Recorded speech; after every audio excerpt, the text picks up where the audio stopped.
Hello student, excellent exam में मैं विवेक आपका फिर से स्वागत करता हूं। दोस्तों आज हम लेकर आए हुए क्लास 12th मैथ में प्रतिलोम त्रिकोणमिति फलन।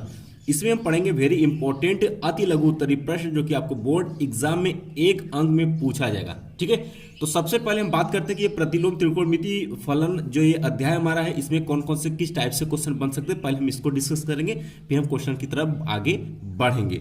तो दोस्तों जितने स्टूडेंट क्लास में आ चुके हैं फटाफट क्लास को लाइक और शेयर जरूर करें। कोई प्रॉब्लम होती है तो हमें कमेंट बॉक्स में कमेंट कर सकते हैं। और हाँ, जो स्टूडेंट चैनल पर पहली बार है चैनल को जरूर आप लोग सब्सक्राइब करें ताकि जितने भी इंपॉर्टेंट क्लासेस चल रहे हैं वो आप तक नोटिफिकेशन पहुंच सके और आप उसे प्रिपरेशन करके बोर्ड एग्जाम में अच्छा नंबर ला सके। ठीक है, अब बात करते हैं दोस्तों। तो यहाँ पर ध्यान समझिएगा, मैंने आपको एक व्हाट्सएप नंबर भी आपको दे रखा है कि अगर कोई भी प्रॉब्लम होती है तो आप हमें व्हाट्सएप कर सकते हैं। एक बार मैं नंबर को फिर से लिखना चाहूँगा, जो नए स्टूडेंट है वो नोट कर लें, 9451094356।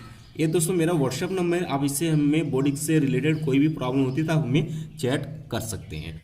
दोस्तों आप लोगों ने टाइम टेबल नोट कर लिया होगा, उसी टाइम टेबल के हिसाब से आपकी क्लासेस रेगुलर चलाई जाएंगी। ठीक है, तो जो स्टूडेंट ने अभी तक क्लास को नोट नहीं किए हैं तो वीडियो पड़ा हुआ है, वहां पर जाकर उस वीडियो में मैंने पूरा सब कुछ डिटेल किया, किस तरीके से क्या क्या पढ़ाई होगी उसमें मैंने सब कुछ बताया, वो आप देख लीजिएगा और टाइम टेबल भी नोट कर लीजिएगा।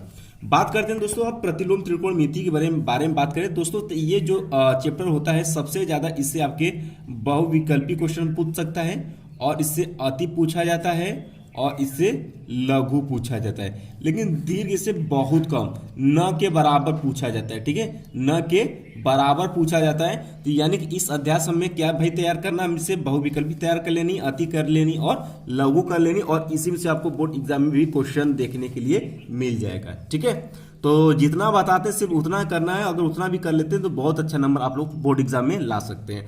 अब दोस्तों बढ़ते हैं क्वेश्चन की तरफ।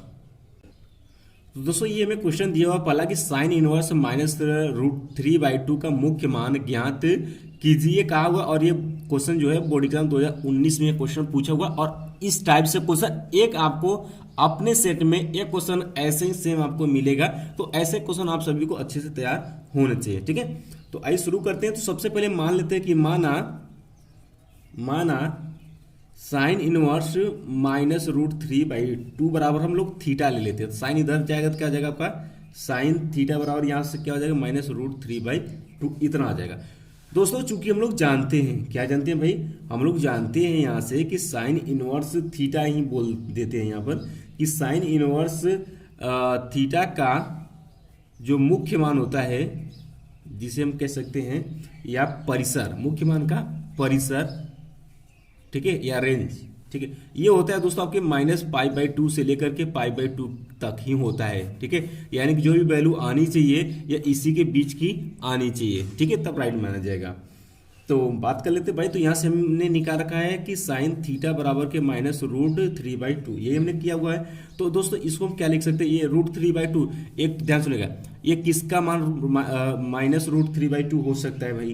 तो देखिए ये माइनस है तो माइनस को पहले जैसे वैसे, अब ये देखिए साइन में कितने का मान होता है भाई, ये साइन 60 अंश का मान होता है। तो साइन 60 का अंश को हम इस तरीके से लिख सकते हैं π/3, ये लिख सकते हैं, बिल्कुल लिख सकते हैं सर जी।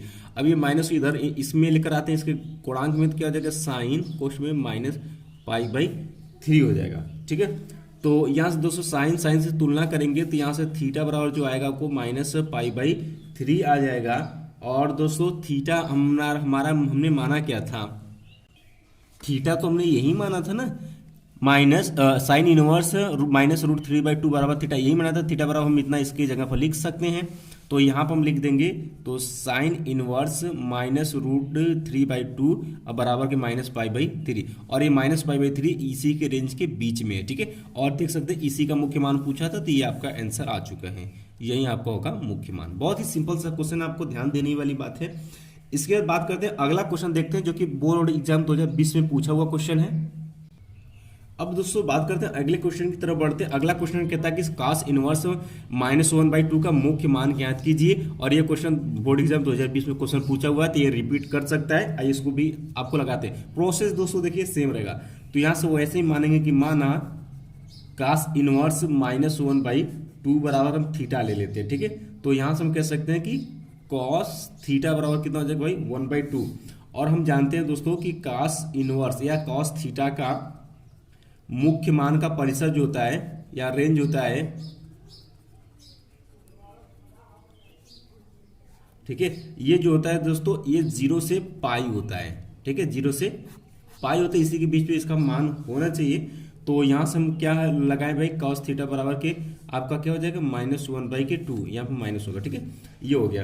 तो अब करते क्या, ये किसकी वैल्यू है, ये किसकी वैल्यू है, तो माइनस को छोड़िए, इसको देखिए, तो ये आपके कॉस में दोस्तों आपके 60 अंश का मान होता है, यानी कि माइनस, इसे हम लिख सकते हैं कॉस 60 अंश, यानी कि π/3 लिख सकते हैं। और माइनस इधर लेकर जाते हैं तो क्या हो जाएगा, कॉस माइनस π/3 हो जाएगा, ठीक है, इतना हो जाएगा यहाँ से। अब दोस्तों यहाँ ध्यान देने वाली बात है कि यहाँ तक आप चाहें तो यहाँ पर आंसर लिख सकते थे, लेकिन यहाँ देखिए क्या -π/3 इसका रेंज ध्यान से समझिए। एक कास इनवर्स थीटा का जो रेंज होगा वो 0 से लेकर के पाई होगा, यानी कि दोस्तों यहाँ हम देख सकते हैं -π/3, यानी कि 0 से इधर वैल्यू है, यानी इससे बाहर वैल्यू है, इसलिए ये अमान्य होगा। अमान्य का मतलब इसको और हम सरल करेंगे, ये वैल्यू हम नहीं लेंगे, ध्यान में रखेंगे, ये वैल्यू हम नहीं लेंगे। तो करेंगे क्या भाई, इसको हम लिखेंगे, ध्यान से इसको लिखेंगे, कॉस थीटा को हम लिखेंगे कॉस -π/3 को क्या हम इस तरीके से लिख सकते हैं, पाई -π/3 लिख सकते हैं, सेम आएगा, वैल्यू वहीं आ जाएगा, ठीक है, यहीं आएगा। और इसी को हम क्या कर लेते हैं भाई, कैलकुलेट कर लेते हैं, ठीक है। यहाँ से इसका एलसीएम लेंगे तो यहाँ पर 3 में से एक पाई चला जाएगा तो क्या बचेगा 2 पाई, तो यहाँ से हो जाएगा कॉस 2π/3 हो जाएगा। और 2π/3 दोस्तों अब इसके बीच की ये वैल्यू है, अब हम ले सकते थे। ये आप कितने बराबर था भाई, कॉस थीटा के बराबर इतना था, कॉस थीटा बराबर क्या हो गया आपका, कॉस 2π/3 हो गया। तो यहाँ से थीटा बराबर आपका क्या हो जाएगा भाई 2π/3, और थीटा आपने माना कितने का था, आपने माना था cos इनवर्स -1/2 को, और इसका मुख्य मान आ गया आपका 2π/3। याद रखिएगा ये इंपॉर्टेंट क्वेश्चन है, यहाँ पे ये क्वेश्चन इसीलिए दिया गया था कि बच्चे यहाँ पर गलत करें। देख सकते हैं इसका रेंज जो है 0 से पाई है, और जबकि यहाँ पर जो माना है -π/3, यानी कि ये रेंज से बाहर है, तो इसको रेंज में लाने के लिए इतना ये कैलकुलेशन यहाँ पर किया गया है, ठीक। अब आगे बढ़ते हैं अगले क्वेश्चन की तरफ। अब दोस्तों बात करते हैं, तो यहाँ पर क्वेश्चन दिया हुआ कि cos इनवर्स -√3/2 का मुख्य मान ज्ञात कीजिए। और ऐसे क्वेश्चन में दोस्तों हमने पहला ही क्वेश्चन हमने लगाया था, वहाँ पर क्या था साइन इनवर्स था, यहाँ पर cos है, तो वहीं सेम प्रोसेस रहेगा। मान लेंगे कि माना यहाँ पर लिख लेंगे कि cos इनवर्स -√3/2 इक्वल टू कितना ले लेंगे भाई, यहाँ से थीटा ले लेंगे, ठीक है। जब थीटा लेंगे यहाँ से तो क्या हो जाएगा आपका cos थीटा बराबर क्या हो जाएगा -√3/2, ये हो जाएगा। और दोस्तों चूंकि हम लोग जानते हैं कि अभी मैंने बताया था कि cos इनवर्स थीटा का जो रेंज होता है, मुख्य मान का रेंज होता है 0 से कितना होता है, पाई होता है, यानी कि इसका भी जो वैल्यू आना चाहिए इसी के बीच की होनी चाहिए, ठीक है। तो यहाँ से हम ले लेते हैं भाई cos थीटा बराबर क्या है -√3/2, एक ये साइन को छोड़ दीजिए, तो ये काश में किसका मान होता है भाई, ये आपके 30 अंश का मान होता है, 30 अंश का मान होता है, यानी कि यहाँ से दोस्तों आपका क्या हो जाएगा π/6 आ जाएगा, ठीक है, ये हो जाएगा π/6। इसको इधर लेकर जाएंगे तो ये हो जाएगा cos थीटा। अब दोस्तों यहाँ पर आंसर हो सकता था, लेकिन देखिए इसके रेंज से बाहर, यानी 0 से इधर ये वैल्यू है, इसको थोड़ा सा और हम यहाँ पर सरल करेंगे, तो ये हो जाएगा cos थीटा बराबर cos, इसको हम पाई अब -π/6 करेंगे, ठीक है, मान में कोई फर्क नहीं पड़ेगा, ठीक है, या cos π - थीटा करते हैं तो यही वैल्यू आती है, ठीक है, यही वैल्यू आती है। अब इसी को मैंने यहाँ पर इस तरीके से लिखा हुआ है। अब इसको सरल करेंगे तो 5, अब इसका एलसीएम लेंगे तो 6 पाई में से 1 पाई चल जाएगा, तो यहाँ से हो जाएगा cos 5π/6 हो जाएगा, और cos से यहाँ से हट जाएगा, तो थीटा बराबर कितना आ जाएगा 5π/6, और थीटा हमने किसको माना था भाई cos इनवर्स -√3/2 को, और ये आपका आ गया π/6, यही आपका मुख्य मान होगा, और यही आपका क्या होगा आंसर होगा। फटाफट नोट करते चलेगा, इसी से कोई ना कोई क्वेश्चन आपको बोर्ड एग्जाम में जरूर देखने के लिए मिलेगा। इसके बाद बात करते हैं दोस्तों क्वेश्चन नंबर 4 हम लोग ले लेते हैं। इसमें दिया हुआ है कि कोसेक इनवर्स -2/√3 का मुख्य मान पूछा हुआ है, मुख्य मान पूछा है, और ये क्वेश्चन 2020 के बोर्ड एग्जाम में क्वेश्चन पूछा हुआ है, इसलिए वेरी इंपॉर्टेंट क्वेश्चन माना जाएगा। प्रोसेस तो सेम रहने वाला है दोस्तों, ध्यान समझिएगा। इसको मान लेंगे कि माना कोसेक इनवर्स -2/√3 बराबर के हम थीटा ले लेते हैं यहाँ से, ठीक है, यहाँ से हम ये ले लेते हैं। और दोस्तों हमको पता होना चाहिए, चूंकि हम लोग जानते हैं कि कोसेक इनवर्स थीटा का मुख्य मान का परिसर या रेंज जो आएगा दोस्तों वो -π/2 से लेकर के π/2 होता है। ये आपको याद होना चाहिए, इसी के बीच की हमें वैल्यू पता होनी चाहिए, इसी के बीच की वैल्यू हमें चाहिए। सॉरी, यहाँ पर -π/2 से लेकर के π/2 होता है और यहाँ पर 0 को छोड़ दिया जाता है। ठीक है, ये माइनस आपका 0 रहेगा, याद रखिएगा। अब हमें दिया हुआ है यहाँ से कि कोसेक इनवर्स, यहाँ से सरल करेंगे तो थीटा ये आपका इधर चला जाता है, एक कोसेक थीटा हो जाएगा बराबर के -2/√3 हो जाएगा। बात क्लियर है? बिल्कुल बात क्लियर था जी। अब इसका वैल्यू हम पुट कर देते हैं, तो किसका मान है दोस्तों? ये जो मान है दोस्तों आपके कॉस इनवर्स, देखिए इतना को वैल्यू लेंगे और माइनस को पहले से हम ऑलरेडी इसमें रखे हुए हैं। ठीक है, तो माइनस पहले से लगाते, ये जो है दोस्तों ये आपके π/3 का मान है। ये क्या है? π/3 का मान है। बात क्लियर है? इतना हो गया। अब दोस्तों ध्यान देने वाली बात ये है, ये आपका क्या है? -π/3 है। क्या -π/3 इसके बीच में होगा? जी हाँ, इसके बीच में ही है, ये है। तो यहाँ से हम कह सकते हैं कि थीटा बराबर आपका कितना आ जाएगा? -π/3 आ जाएगा। और थीटा किसको माने थे भाई? आपने कोसेक इनवर्स -2/√3 को माने थे और ये वैल्यू होगा π/3, इसी के बीच में आ रहा था, यही आंसर होगा। ठीक है, इंपॉर्टेंट है, नोट करते चलिएगा। इसके बाद अगले क्वेश्चन की तरफ बढ़ते हैं। अब दोस्तों बात करते हैं साइन इनवर्स sin 7π/4 का मुख्य मान यहाँ पर आपको पूछा हुआ है और ये भी क्वेश्चन 2020 के बोर्ड एग्जाम में पूछा हुआ है। आई होप ये क्वेश्चन हमने कहीं ना कहीं आपको बताया है, मैं फिर से रिपीट करता हूँ। साइन इनवर्स यहाँ क्या भाई आपका sin 7π/4 यही है, बराबर इसको हम क्या लिख सकते हैं? साइन इनवर्स इसको साइन, देखिए इसको 2π माइनस के π/4 क्या लिख सकते हैं? जी हाँ, बिल्कुल लिख सकते हैं। देखिए एलसीएम लेंगे तो 4 दूना के 8π में से 1 घटाएंगे तो 7π/4, और यही हमने यहाँ पर किया हुआ है।